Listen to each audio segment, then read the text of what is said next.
प्यार साथियों नमस्ते, मैं हूं राहुल सचवानी और आज मैं आप लोगों से एक बहुत ही इंटरेस्टिंग अमेजिंग बात शेयर करने आया हूं। वैसे आप सब लोग ना टाइटल देख करके आज यहाँ आ गए हो कि पढ़ने का बेस्ट तरीका क्या है, बस हमको बता दो तो हम भी टॉपर वॉपर बन जाएं और बात खत्म हो जाए। खैर उस पॉइंट पर तो मैं आ ही रहा हूँ जल्दी से, लेकिन आज का ये जो टॉपिक है ना, ये देख रहे हो आप, ये ह्यूमन ब्रेन से रिलेटेड है। मैं अक्सर आपसे क्या करता हूँ, पढ़ाता हूँ, लेकिन आज मैं आपको बहुत कुछ इंटरेस्टिंग बताने वाला हूँ जो आपका दिमाग खोल करके रख देने वाला है। वो क्या बात है कि भाई हम लोग जब भी ऑफलाइन क्लासेस में ह्यूमन ब्रेन के बारे में पढ़ने वाले होते हैं तो उससे पहले मैं एक स्पेशल सेशन लेता हूँ और वो इस टॉपिक से रिलेटेड है। जैसा कि हमने देखा था सेक्स एजुकेशन, जब हम जो हमारे शरीर में जननांग हैं उनको पढ़ने वाले थे तो उससे पहले हमने एक सेक्स एजुकेशन का स्पेशल वीडियो लिया। अगर वो नहीं देखा आपने तो वो भी देख सकते हो। उसी तरह से यहाँ पर एक टॉपिक हम लोग ये भी लेते हैं। तो क्या खास बात मैं आपको बताने वाला हूँ। तो सबसे पहला जो पॉइंट है वो यही है कि हम जो स्कूल स्टूडेंट्स हैं या जो कॉलेज स्टूडेंट्स हैं, मैं उनकी बात कर रहा हूँ, वो कहेंगे हमें कैसे पढ़ना चाहिए। तो उसका आंसर एक शब्द में मैं दूंगा, घुमा फिरा करके नहीं दूंगा। उसका आंसर है डूबकर। हमें गहराइयों में उतर जाना है। किताबों की जो हमें मिलती हैं पढ़ने को स्कूल में या कॉलेज में, उन्हें बहुत अच्छे से पढ़ना है। दो दो बार पढ़ सके तो बेहतर है, तीन तीन बार पढ़ ले तो मज़ा ही आ जाएगा। एक एक चीज़ हमें दिमाग में आ जाएगी कि क्या कौन से पन्ने पर हमें दे रखा है। ये मैं स्कूल्स और कॉलेज स्टूडेंट्स के लिए कह रहा हूँ। ऐसा क्यों कह रहा हूँ? क्योंकि जो कंपटीशन वाले स्टूडेंट्स होते हैं ना, जिनको नौकरी के लिए जो है चाहिए होता है, पढ़ना होता है, कंपटीशन एग्जाम के लिए पढ़ना होता है, तो उन लोगों के लिए ये बात सच नहीं है कि डूबकर पढ़ना है। उनको तो एग्जाम के पैटर्न को समझना होता है कि एग्जाम में क्या आ रहा है, बस कितने नंबर किस तरह से हम ज्यादा लाएं, और बस वही उनका मेन उद्देश्य होता है। सब्जेक्ट से ज्यादा लेना देना नहीं होता।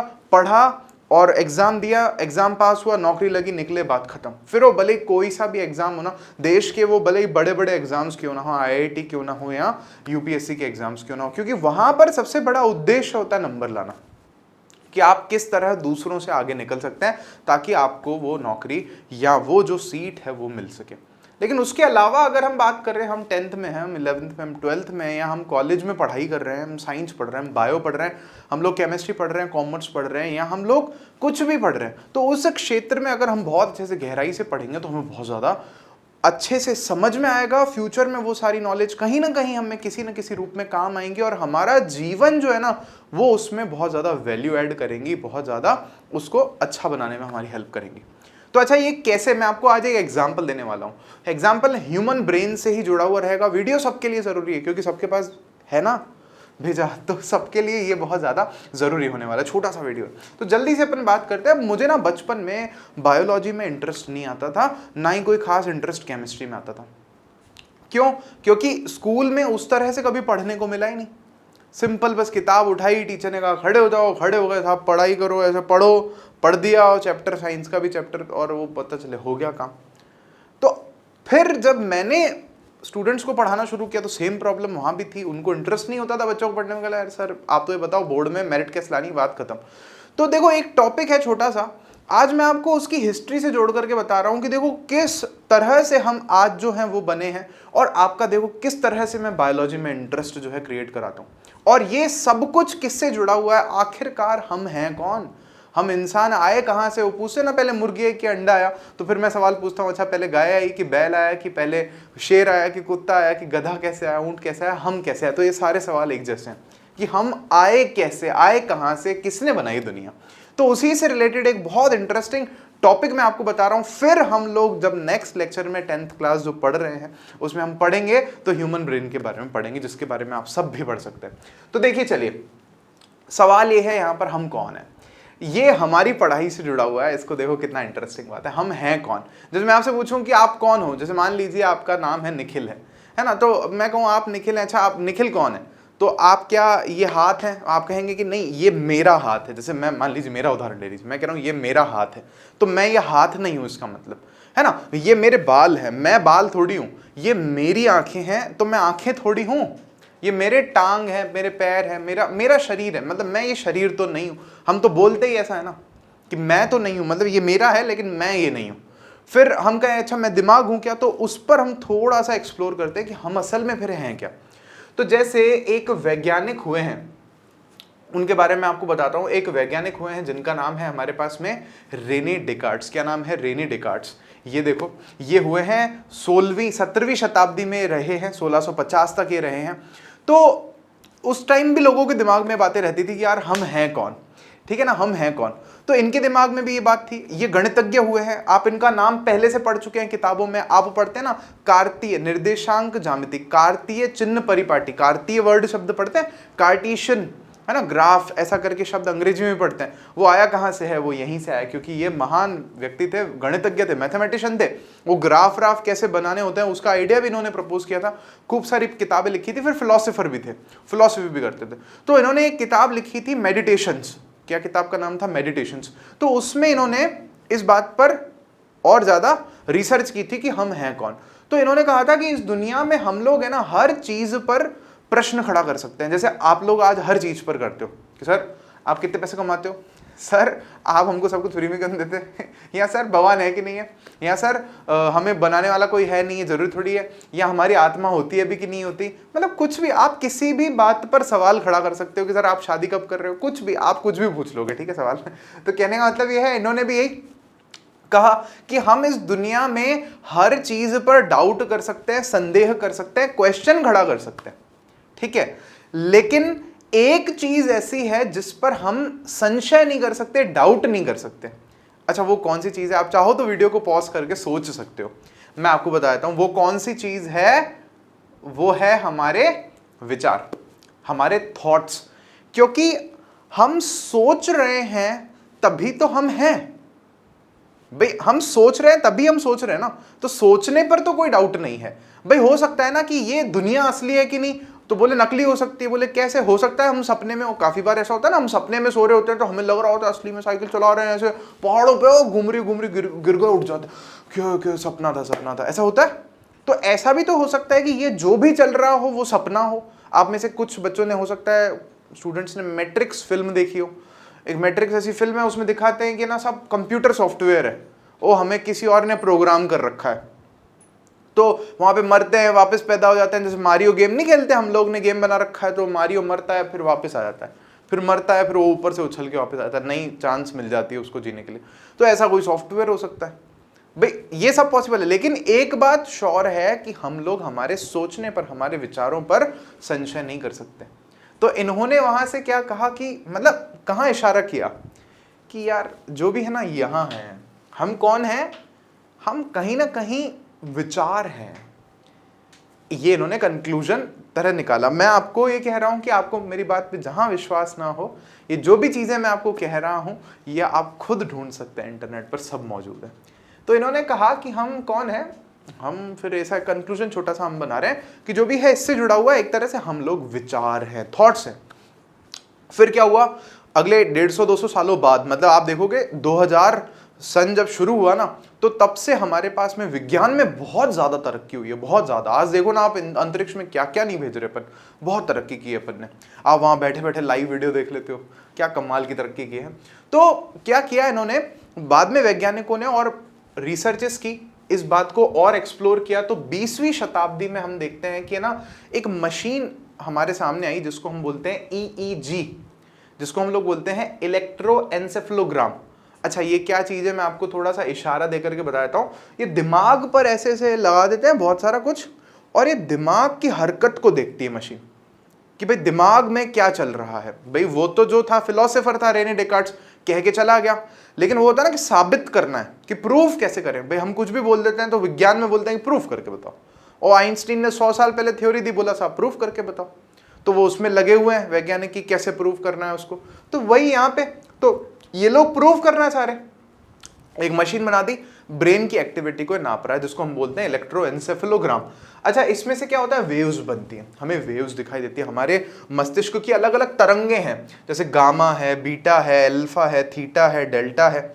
ये कैसे है? देखो यहाँ जैसे लिखा है यहाँ पे डीप स्लीप, जब गहरी नींद में हम लोग होते हैं ना, तो हमारे ब्रेन पे, दिमाग पे जब लगा देते हैं ऐसे, पूरे ऐसे कंप्यूटर में देखते हैं तो ये वाली तरंग निकलती है। और ये कैसी है हमारे पास में? ये तरंग जिसको हम कह रहे हैं डेल्टा, गहरी नींद वाली, कम इसमें वो है। फिर यहां देखोगे आप थीटा वाली में देखेंगे तो creativity, insight, deep states, dream, सपने हम जब देख रहे हैं तो ये वाली चल रही है। फिर इसी तरह से यहाँ पे लिखा हुआ है हमारे पास में मेंटली रिलैक्स, हम आराम से जब बैठे हैं तो अल्फा है। ये देखोगे गैमा इतनी खतरनाक चल रही है, बहुत ज़्यादा हम कुछ सीख रहे हैं, कुछ मैथमेटिक्स का सवाल कर रहे हैं, तो ये अलग अलग चलती हैं, अलग अलग समय पे अलग अलग ये सारी चलती है। भाई देखना चाह रहे हैं ना दिमाग क्या सो रहे हैं तो क्या हो रहा है, तो बोले हाँ यार दिमाग में से तो ना हर वक्त तरंगें चलती है, जब हम गहरी से गहरी नींद में भी है ना तो भी हल्की हल्की सी उसमें से वेव्स निकलती है, मतलब कहीं ना कहीं हम दिमाग से ही जुड़े हुए हैं। सब कहा हाँ भाई सही बात है, बिल्कुल सही बात है।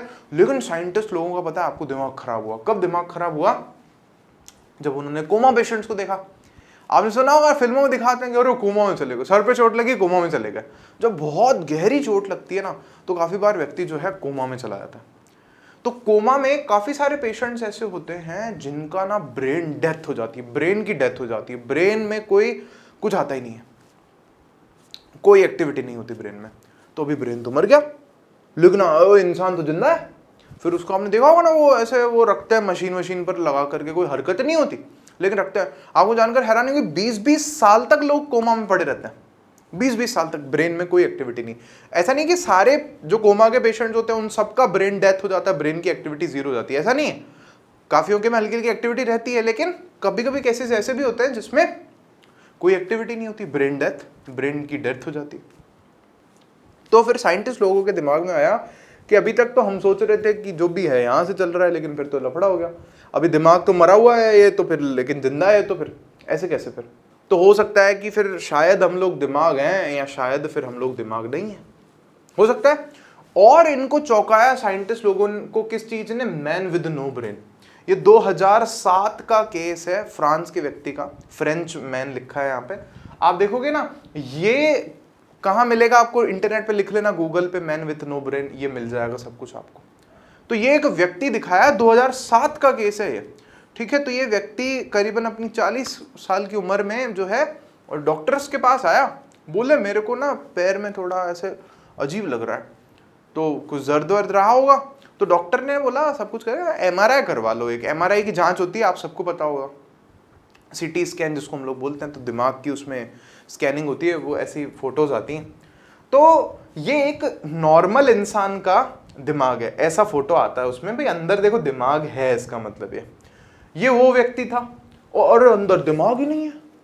देखो साहब आप, खाली खाली सेरेब्रम जिसको बोलते हैं वो है ही नहीं इसके, तो दिमाग खराब हो गया, डॉक्टर्स का दिमाग खराब हो गया। बोले जिंदा कैसे भाई? तो अब चलो एक बार के लिए हम सोचेंगे कि सर दिमाग नहीं है, तो फिर वो बिल्कुल एकदम पड़ा ही होगा ना, वो कुछ होगा ही नहीं उसके शरीर में। ऐसा नहीं था, वो चल फिर रहा था भाई, 40 साल का आदमी था, शादी वादी की हुई थी, बच्चे थे, और सिर्फ इतना ही नहीं, सिविल सर्विसेज में काम करता था वो अपने देश में जहाँ पे भी था वो। डॉक्टर्स का तो दिमाग ही घूम गया। फिर वो इसको समझाने लग गए कि ऐसा ऐसे हो सकता है, वैसा वैसे हो सकता है, वैसा वैसे हो सकता है। लेकिन ये थॉट धरा का धरा रह गया कि भाई हम दिमाग है। क्यों? क्योंकि दिमाग तो बिना दिमाग के भी व्यक्ति चल रहा है भाई। पहले तो हमने देखा चलो कोमा में है तो दिमाग बंद है, तो हाँ चल नहीं रहा है, लेकिन चल भी तो रहा है दिमाग के बिना। हमारा दिमाग इतनी कमाल की मशीन है ना कि अगर मान लो काफी बार क्या होता है, कुछ लोगों के एक्सीडेंट हो जाते हैं, सर में सरिये घुस जाते हैं, तो दिमाग का कुछ हिस्सा निकाल भी देते हैं डॉक्टर्स काट करके। तो जो उस हिस्से का काम होता है ना दिमाग का, वो दिमाग के बाकी हिस्से ले लेते हैं खुद धीरे धीरे समय के साथ में। इतना कमाल की मशीन है दिमाग, जिसके बारे में हमें पढ़ना भी है भविष्य में, ठीक है। तो डॉक्टर्स का दिमाग खराब हो गया। तो अब क्या थॉट रहा कि नहीं, फिर हम दिमाग तो नहीं है साहब। तो पहले बोला विचार, हमने कहा नहीं साहब। फिर बोला दिमाग, तो हमने कहा लग नहीं रहा है देखो। तो फिर बोला कि क्या? फिर बोले कुछ और। अच्छा क्या? लेकिन जिज्ञासा तो है। तो बोले क्या? फिर आगे बढ़ते हैं। फिर एक केस आया हमारे पास में, पेम रेनॉल्ड्स केस, गूगल पे लिखना मिल जाएगा आपको, ठीक है। पेम रेनॉल्ड्स, इन्होंने क्या देखा? Near death experience. एक एक्सपीरियंस है नियर डेथ। बोले मेरे को ऐसा लगा मैं मरने वाला था, लेकिन मैं मरा नहीं, मैं बच गया। मतलब मैं मर ही गया था लगभग, मैं था भी नहीं, मेरे शरीर में भी नहीं था मैं, लेकिन मैं शरीर में आ गया वापस बाद में। अरे बोले ऐसे कैसे? तो पहले तो ऐसी कहा, बहुत सुना होगा आपने, नियर डेथ एक्सपीरियंस लिखोगे ना तो बहुत लोग बताते हैं, साधु महात्मा भी बोलते हैं ना कि हम है ना हमारी आत्मा से शरीर से बाहर चले जाते हैं, फिर वापस आ जाते हैं शरीर में। ऐसा है, हमारे शास्त्रों में लिखा रखा है, पीछे में लिखा हुआ है, लेकिन उनकी बात पे कोई मानता नहीं है। और ये जो केस हुआ ना, ये साइंटिफिक केस था एकदम। ये किस दशक का है वो अपने को देखने को मिल जाएगा यहाँ पे। ये 2010 तक जिंदा थी हमारे पास में। 1991 का केस है। कब का केस है? 1991 का। इसने साइंटिस्ट लोगों का दिमाग घुमा दिया। अच्छा क्या हुआ, गाने लिखती है ना, अमेरिका की हैं, गाने गाती, सिंगर है पैम रेनॉल्ड्स। गई 40 साल की उम्र में डॉक्टर्स के पास में, क्योंकि शरीर में थोड़ी दिक्कत है, तो वो कहा कि अपना ब्रेन में कुछ गड़बड़ है, ब्रेन में कुछ हेमरेज हो सकता है, ट्यूमर हो सकता है कुछ नीचे, तो फिर उसका ऑपरेशन करना पड़ेगा। वे ऑपरेशन करेंगे, खोल के निकालना पड़ेगा जो भी समस्या है उसको। तो फिर उस केस में डॉक्टर्स का ऐसा होता है कि जब ब्रेन का ऑपरेशन होता है ना दिमाग का, तो दिमाग क्या एक चलती हुई मशीन है, तो चलती हुई मशीन में आप कभी कुछ ऐसे ठीक नहीं कर सकते ना, तो मशीन को बंद करना पड़ेगा, फिर उसको ठीक करोगे। तो वैसे ही दिमाग के साथ है, तो दिमाग को पहले रोकना पड़ेगा, फिर उसको आप सही करोगे, वो काट के उस हिस्से को निकालोगे, जो भी उसका इलाज करोगे। तो डॉक्टर्स ने ये कहा, फिर ये तैयार हुए कि भाई वैसे भी जिंदा नहीं रहेंगे, तो फिर ऐसे चलो ठीक है ये कर लेते हैं। तो ये भर्ती हुए हॉस्पिटल में ऑपरेशन वाले दिन। अभी इनका दिमाग बंद कैसे करेंगे भाई, दिमाग कैसे बंद करोगे? तो दिमाग में दिल से खून जा रहा है, तो जब तक खून जा रहा है दिमाग जिंदा है, खून जाना बंद हो जाएगा दिमाग बंद हो जाएगा। तो क्या किया, 10-15 डिग्री सेल्सियस तक टेम्परेचर को नीचे, मतलब 10 डिग्री सेल्सियस तक ले जाएंगे दिल के टेम्परेचर को एकदम, तो दिल एकदम ठंडा होकर रुक सा जाएगा। तो फिर जब दिल का देखेंगे क्या होता है, दिल का आपने सुना होगा ईसीजी होता है, इलेक्ट्रोकार्डियोग्राम। जैसे दिमाग का इलेक्ट्रोएन्सेफलोग्राम होता है, वैसे दिल का इलेक्ट्रोकार्डियोग्राम होता है।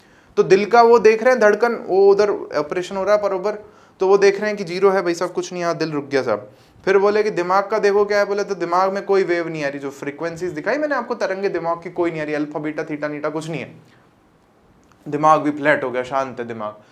बोले सब बंद है साहब, लंग्स वंग सब बंद है। हाँ ठीक है साहब चलो, तो ऑपरेशन करो। खोला दिमाग, टकाटक टकाटक, वो ऑपरेशन किया, बंद किया सब कुछ, और बोले दिल चालू करो, झटका उटका देके किया होगा जो भी किया होगा देखो, तो वो हो गया ठीक है। थोड़े टाइम बाद वो होश में आ गई पैम रेनॉल्ड्स, थोड़े टाइम बाद, मतलब कुछ दिनों के बाद में वो दिल विल चल गया, दिमाग विमाग सब खून वून पहुंचा, तो सब कुछ चालू हो गया, होश में आई बाद में। तो अब वो उस वक्त तो कोई और था नहीं कमरे में, तो वो होश में आने के बाद बोली कि जब आप लोग मेरा ऑपरेशन कर रहे थे ना, तो मेरे को नियर डेथ एक्सपीरियंस हुआ था, मैं बाहर से आप लोगों को देख रही थी कि आप मेरे शरीर के साथ में क्या कर रहे हो। तो वो बताई भी उनको कि आपने ऐसा किया था, आपने ऐसा किया था, आपने ऐसा किया था, और डॉक्टर्स का दिमाग खराब, बोले भाई साहब ये क्या हो रहा है यहाँ पे, समझ रहे हो मेरी बात? तो इतना इंटरेस्टिंग। अब आपको लग रहा होगा कि सर कुछ भी बोलते हो सर आप, क्या मतलब कुछ गांजा वांजा तो नहीं पी करके आ गए हो, मतलब नशा तो नहीं करके? मैं बिल्कुल नहीं करता, ठीक है, मैं चाय भी नहीं पीता हूँ, वो भी क्योंकि नशा ही होता है। तो ये देखो, ये विकिपीडिया पर ही लिखा है, आप सारा पढ़ सकते हो। तो इसमें लास्ट लाइन में पढ़ के दिखाता हूं आपको। Reynolds was under close medical monitoring during the entire operation. पूरा मेडिकल मॉनिटरिंग सब लिख रहे थे, क्योंकि ऐसे ऑपरेशन भी कम होते हैं ना, तो वहां पे एक दो जने स्टूडेंट्स खड़े होकर लिख भी रहे थे सब कुछ कि ये हो रहा है, ये ऐसे हो रहा है, ये ऐसे हो रहा है, सब लिख रहे थे इतना इतना।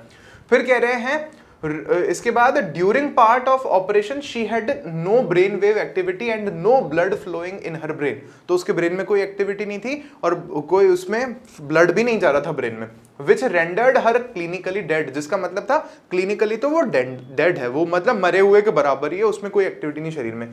She claimed to have made several observations during the procedure which later medical personnel reported to be accurate। उसने बोला कि मेरे को कुछ एक चीजें दिखी थी, मैंने बाहर से देखी, और वो जो मेडिकल पर्सनल थे जिन लोगों ने ऑपरेशन किए, डॉक्टर्स वगैरह ने, वो उन्होंने कंफर्म किया कि हाँ ये जो बोल रही है वो सच बोल रही है। और डॉक्टर्स का नाम तक यहाँ पर लिखा हुआ है, क्या डॉक्टर्स का नाम था, कौन सा हॉस्पिटल था, क्या नहीं था, क्या था। कहने का मतलब ये है कि अगर हम एक बार के लिए ये विचार को शिफ्ट करें कि चलो मान लो हम दिमाग नहीं थे, फिर हम सोचेंगे अरे हम दिल तो हो सकते हैं ना, क्योंकि दिल से तो हम प्यार करते हैं, दिल से हम इजहार करते हैं, ये और वो है, लेकिन दिल भी नहीं है ना, इसका तो दिल भी बंद कर दिया था, ओ दिल भी बंद है भाई साहब, ओ कुछ ही नहीं है ना, कोई एक्टिविटी नहीं है शरीर में, तो फिर ये फिर जिंदा कैसे रह गई? तो आप बोलोगे सर सिंपल है ना सर, हम तो आपको हमें पता ही है कि सर हम तो आत्मा है ना, ऐसा कुछ बोलोगे आप, तो थॉट्स नहीं है, हम दिमाग नहीं है, हम दिल भी नहीं है, फिर हम हैं क्या? हम ये भी नहीं बोल रहे कि हम ये शरीर है, हम तो खुद ही नहीं बोल रहे है ना। किसी की अंगुली कट गई तो बोले मेरी अंगुली कट गई, बोले मैं कट गया, ऐसे थोड़ी बोलते हैं, समझ रहे हो इस बात को? तो फिर हम क्या हैं? तो बोला फिर समथिंग एल्स।